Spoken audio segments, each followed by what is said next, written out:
Hey, I'm Shrenik Jain, and I'm one of the founders of Beacon, and we're working on applying natural language processing to mental health.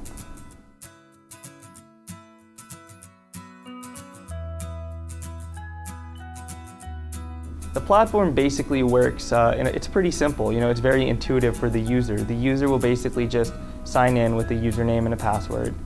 They'll have sort of a screen name, like some name they choose to adopt consistently, like you would have on any other anonymous online network like Reddit or Yik Yak. And then they'll be able to see a list of different groups. And then clicking on the group will reveal more information about the group. It might be a group on eating disorders or PTSD. It'll show information about the therapist that moderates that group.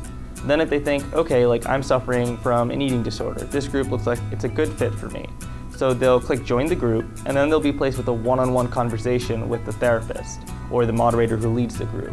And now this therapist will basically screen them to see if the group is appropriate for them. So we have things like inbuilt diagnostic forms so that the therapist can easily sort of triage the patient and determine if they're appropriate for this group. So then once the user is in the group, say the therapist thinks you're a good fit, they have access to this 24/7 group chat where they can talk with 5 to 7 other peers, and they'll be persistent, so the same other peers with pseudonyms. And they can do that at any time of the day, 3 a.m., whenever they feel like they need support, they can reach out then. And then the therapist sort of moderates the group to intervene when necessary and keep the conversation really constructive. And the therapist also has the ability to do conference calls, like schedule conference calls, so everyone can come together for a more kind of structured, actual approach to traditional CBT or any other form of therapy. We're talking about how we're going to deploy this platform. We actually thought for a long time about this, and we realized the best way to approach it would actually be to assume sort of a B2B SaaS model, where we go to other large institutions that already have providers and then sort of improve the reach and efficiency of these existing providers.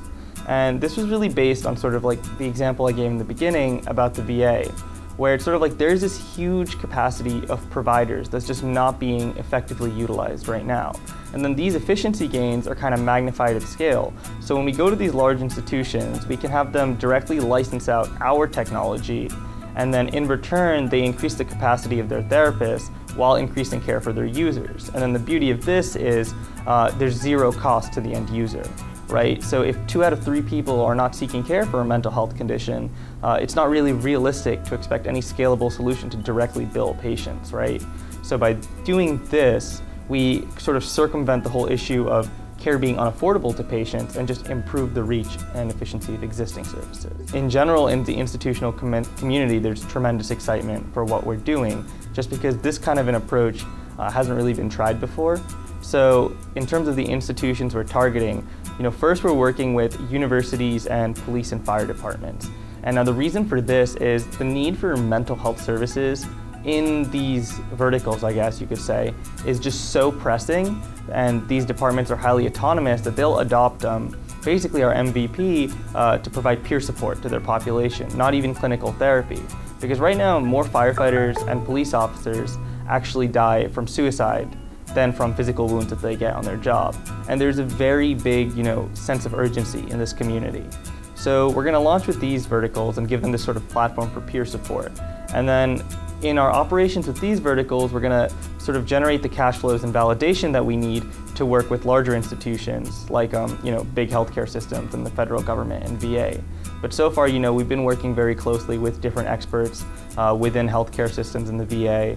Johns Hopkins in particular has been a tremendous source of support for us, both because our team originated as students at Hopkins, but also because we have access to one of the best healthcare systems in the country. So we have psychiatry advisors like Dr. Geetha Jarayam, one of the most renowned psychiatrists in the world, advising us and making sure we're building something that's clinically relevant.